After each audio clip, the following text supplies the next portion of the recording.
Hello, everyone, and welcome to Let's Text About It, a NAMI Talks podcast hosted by NAMI Maine's Teen Text Support Line team. This podcast highlights the voices of young adults who work on the text line and support youth with mental health challenges. In each episode, we'll delve into the world of peer support, sharing firsthand experiences, insights, and resources to navigate life's challenges. This podcast may address sensitive topics like suicide or self-harm. Please look out for your mental health and well-being and seek support as needed. For our second episode, we are going to finish introducing ourselves and the Teen Text Line program. As a reminder, I am Grace. So I didn't love how I did that. As a reminder, I am Grace, and the Teen Text Line is open from 2 p.m. to 10 p.m. Monday through Friday, 12 p.m. to 10 p.m. Saturday and Sunday, and it can be reached at 207-515-8398. The text line is meant for people ages 13 to 23 who are looking for mental health support but are not experiencing a mental health crisis. And now I will give my coworkers the chance to introduce themselves. Hello, my name is Dennis. I'm a 21-year-old college junior studying a double major in biology with a concentration in neuroscience and psychology. And I'm currently planning on applying to med school and eventually, hopefully, becoming a doctor. Um, I have worked on the text line for, I think, almost a year and a half now.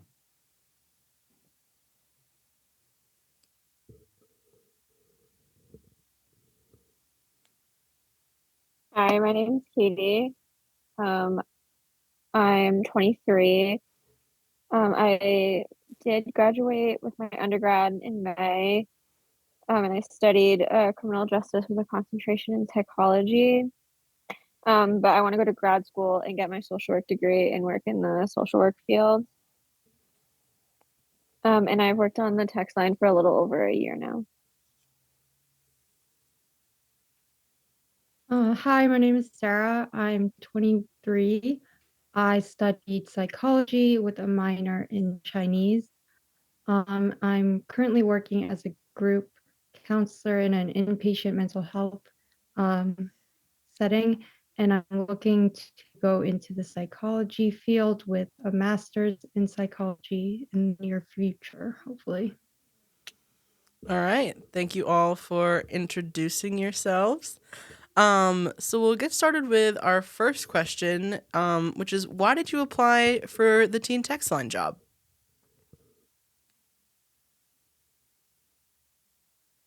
I guess I can just get us started. Honestly, I kind of applied on a whim. I didn't do a lot of research before finding out about the position. I saw it in an email that was encouraging psychology majors to apply. And after seeing that, it sounded like a really good fit for me. The reason I wanted to be a teen texter was to help and communicate with people who were going through the same things that I went through or different things, but overall the same concept. And I felt that my past experience could, help those younger than me. So it felt like a really good opportunity.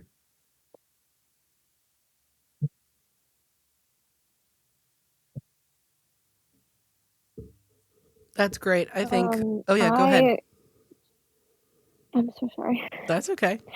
I was just gonna say, similar to Dennis, I like my school sent out an email to like psychology majors, and that's why like I wound up applying, um, and I like wanted to do it because it kind of was gonna get. I felt like it was gonna like get me exposed to the world of like they're like not I don't really know, like talking to people about like what they're going through and stuff like that, which is like what I want to do like as a career. And so I thought it would be a good way to start out in that. Yeah, just going off both of them. I also saw it in an email encouraging psychology majors to apply. At the time, I was working on the NEDA helpline, so the National Eating Disorder Awareness or Association helpline, and I thought that this would be a great opportunity to expand my experiences and practice in mental health in a more like holistic approach rather than just eating disorder specific patients. So yeah. That's awesome. And the next question is, what is your favorite part about working on the text line? I think a lot of things were highlighted in what you just shared about why you joined. And so what has been your favorite part since you have been working on it? I mean, for me personally, I think my favorite part has definitely been how kind of variable it is. Like each day you never know what to expect. And I think that's part of what makes it exciting and refreshing work. Each day is a new case, and there's so many different cases, like all from all over Maine and so many different, situations. And I find it very interesting and kind of just rewarding.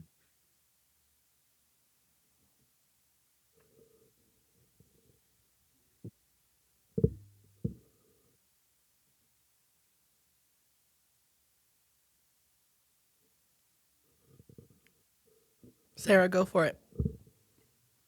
Oh, yeah. So I think one of my favorite parts of working on the line is like the clinical autonomy that we get. Obviously we have like supervisors working over us, and helping us out, but also we get a lot of freedom with giving suggestions and like how we help each individual like texter work through an issue or a struggle. And also the relational aspect, like it's fully remote. We don't see them. There's no like in person contact, but just being able to talk to somebody struggling and being vulnerable and opening up on like through text is, you know, it's relational in that sense. And it sounds cliche, but just seeing youth thrive because like I'm young myself, but also like that was very recent, having gone through that phase of like mental health struggles and seeing them work through their issues and come to like specific realization like wow you're right about this, and then like being able to notice their strengths is inspiring. So yeah. That part about clinical autonomy is great, and I really agree. I think it's nice how we all have individual approaches, and I think that is really important. That it doesn't seem like static or recorded, or like AI generated. It's very much individual and tailored to both us and the needs of the texter. How about you, Katie? What's your favorite part of the work? Um, I think I like it when we actually hear from the person that like it helped them or that they enjoy texting in and they think it's helpful for them. That's like one of my favorite parts because it makes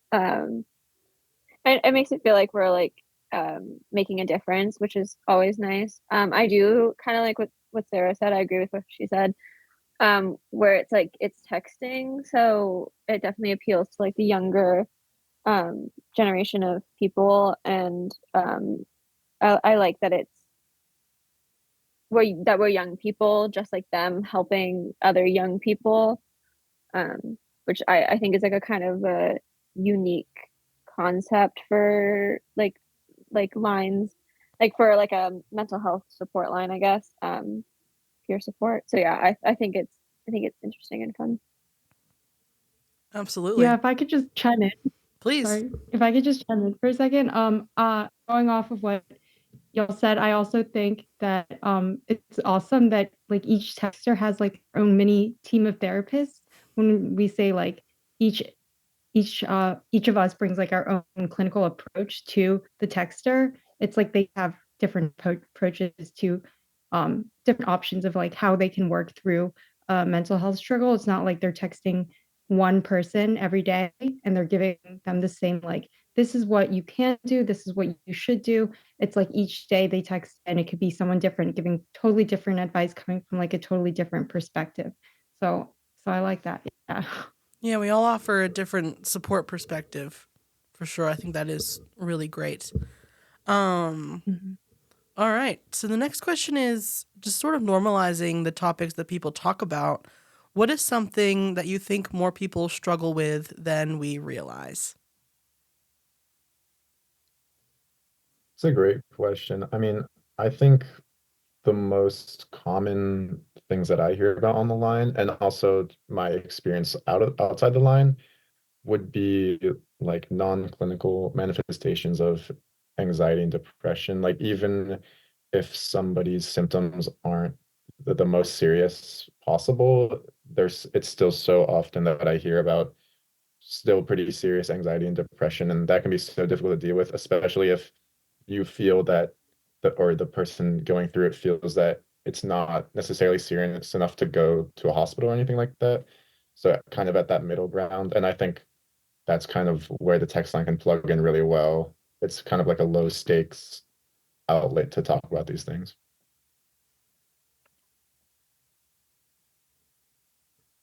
Absolutely, Yeah, I definitely low completely agree. barrier. Oh, sorry, go ahead, Katie.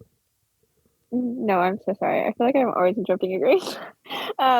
I totally agree with you, Dennis. I think anxiety is a big one. Like a lot of the conversations when they text in, at first it might seem like there's something else. Like they might be texting about one thing, but like the underlying feeling that they're feeling when they're texting in about the issue is oftentimes like that, like the worry or the anxiety behind like whatever is going on in their life.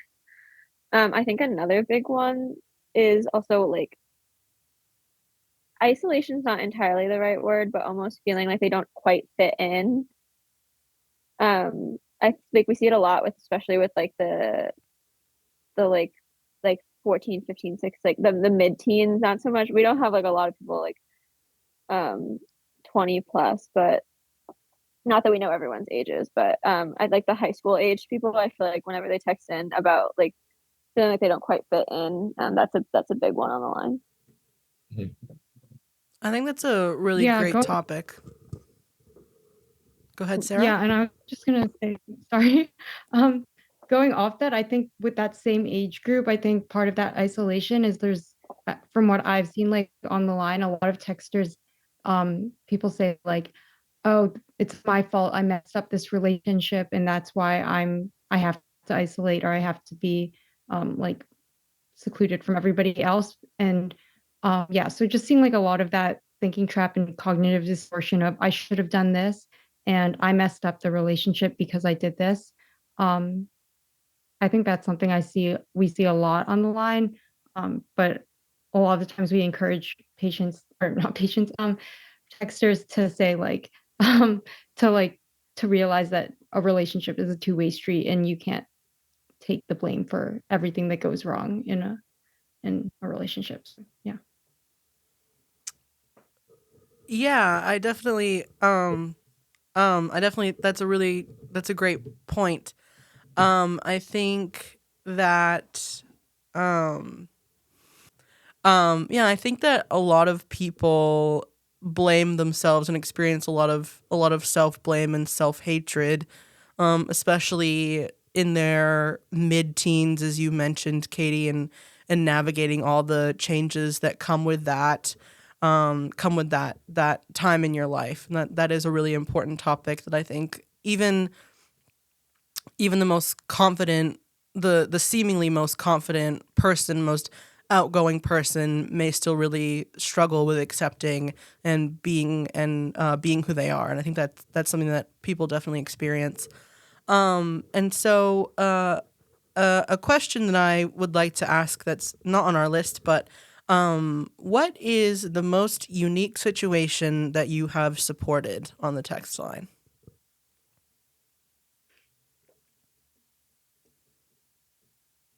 That is a really tough question. I I wish I had brainstormed ahead of time. There are a lot of really kind of unique and unexpected situations that I've experienced though.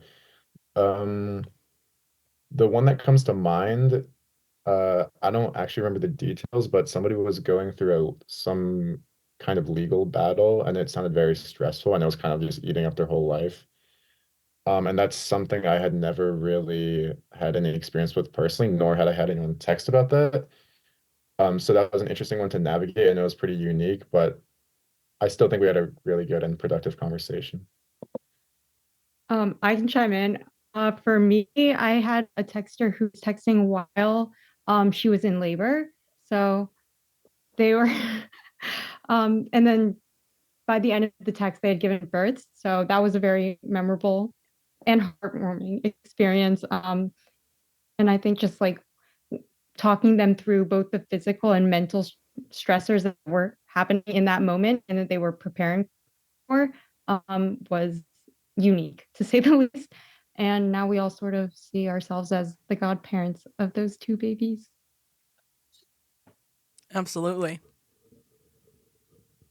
Any ideas, Katie, on unique situations? I definitely feel like the one that I was most unprepared for was someone who was definitely like towards like the like 20 age range, which isn't we don't get like too much of on the line. That was like diagnosed with like cancer recently, and then they like their spouse was like deployed like in the military, and they had like a lot going on in their life. And I like they were in a different stage of life than I like than myself was in. I'm sure Sarah feels the same way with like her experience as well, but it was definitely it was a difficult one to deal with in the aspects of I don't have any personal experience with it myself, but going back to like what we were talking about with the question before, um sorry, give me one second.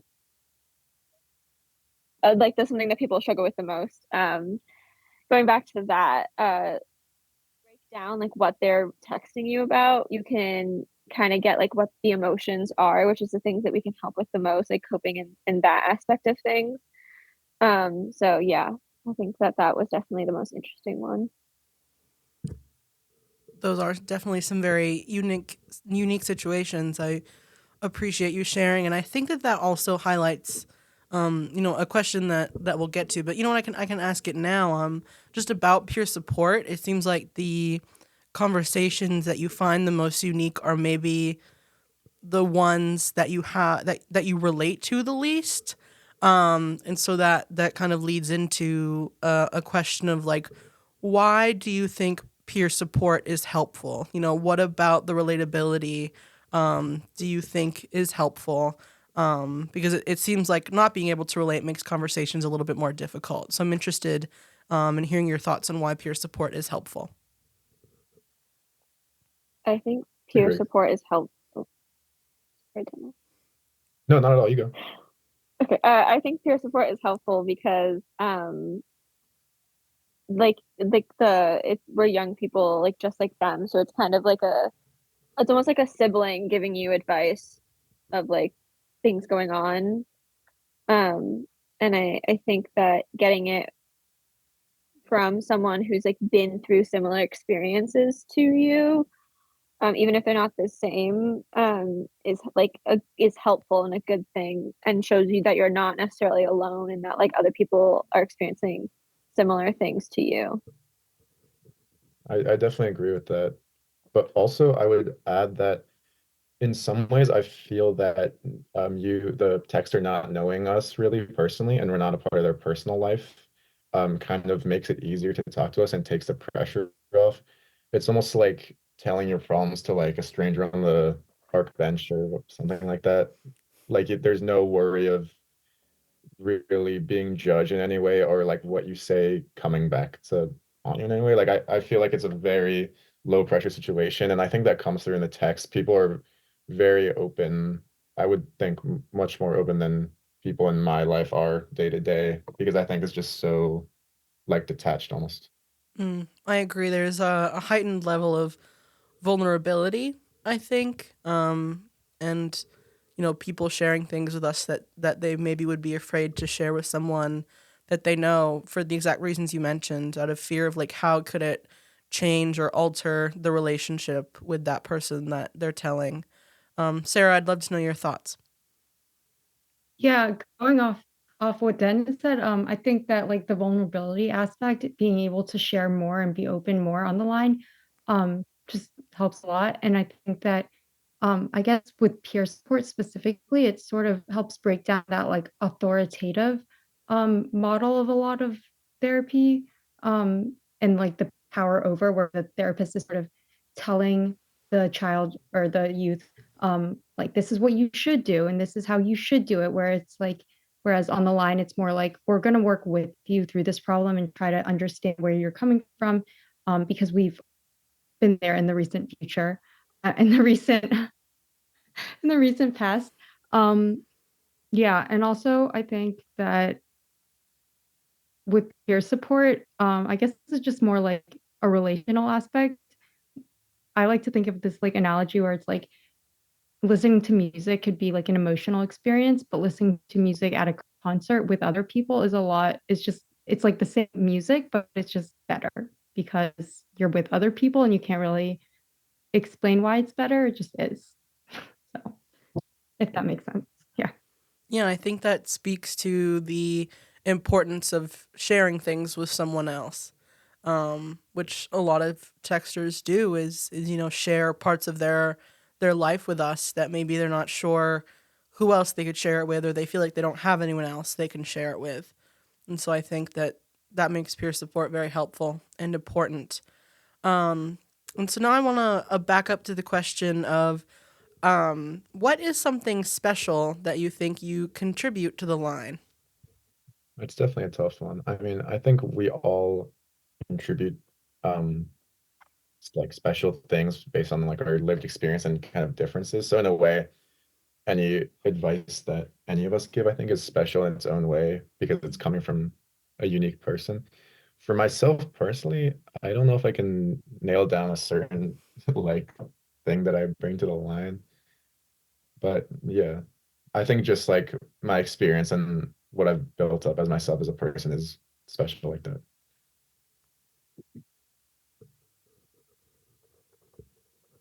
Yeah, going off of what Sarah said a few questions back about how it's kind of like we all bring like the unique perspective to the line, and like different, I forget exactly what she like clinical views for each person. Um, I think that it's like that's important for the line. Like I don't think the line would be what it is without having our like own unique perspectives added to it. Our own Absolutely. lived experience, as Dennis said. Absolutely. Yeah. And I think like going off what both Dennis and Katie said about lived experiences, like the specific struggles that we've had with mental health, um, could inform like how we're helping the texter. So it could be like we're more questioning, like trying to get to understand what their struggle is if we haven't been through it ourselves, or trying to tell them like this is what I did when I was going through it. It varies. And also just I think we all sort of bring in our personality. We're really encouraged by our clinical supervisor to let our personality show in our texts and not like hold back or follow a script. Like we're peers talking to peers, on the line. So it's not like we're not allowed to show our unique side, and I think we all bring that personality aspect to the line. I agree. And I think that's something that makes the line special as a whole. Is like all of us, we're all different working parts and we all bring our personalities. And that can be, someone that texting in can like really find someone that matches their personality or their approach really well, or they can be challenged by someone else's. And I think that that is important, to have a nice balance of personalities. And so we're on to our last question, and that is, do you have a favorite coping skill? If so, what is it? It's a really good question. I mean, I think for me personally, it just depends what mood I am in. Like, I think I Mm. exercise so many different coping skills, I can't even count them. But I think my go-tos are either listening to music or exercising. Like, I feel like those are such like take your mind off of it kind of activities that it just never fails for me. But that's just me personally. Anyone who has texted in with me on the line knows I love to recommend journaling to people. I think getting thoughts on paper is can be very therapeutic for some people. And even if you get like thoughts on paper and like sometimes like rip up the paper and then like throw it away can be really therapeutic as well. But even just keeping like a regular journal that you don't rip up it can be very helpful depending on the person. Yeah. Going off what both Dennis and Katie said, I think it sort of depends on what mood I am in and what I need a coping mechanism for. So if it's like I'm really upset or something, I'll probably go to the gym, or if I'll listen to music. But if I'm like high anxiety or feeling overwhelmed, I'll journal and sort of pick apart the emotion and try to understand why I'm feeling that way. Yeah. So no particular favorite, but those two stand out for sure. All right. Well, that is all for today. Thank you so much for introducing yourselves. And you'll continue the podcasts as we go on. And so thank you. That is all for this episode of Let's Text About It. Make sure to subscribe to NAMI Talks wherever you get your podcasts. And if you like this episode, make sure to like and share. Thank you for listening, and we hope you tune in to our next episode. Bye.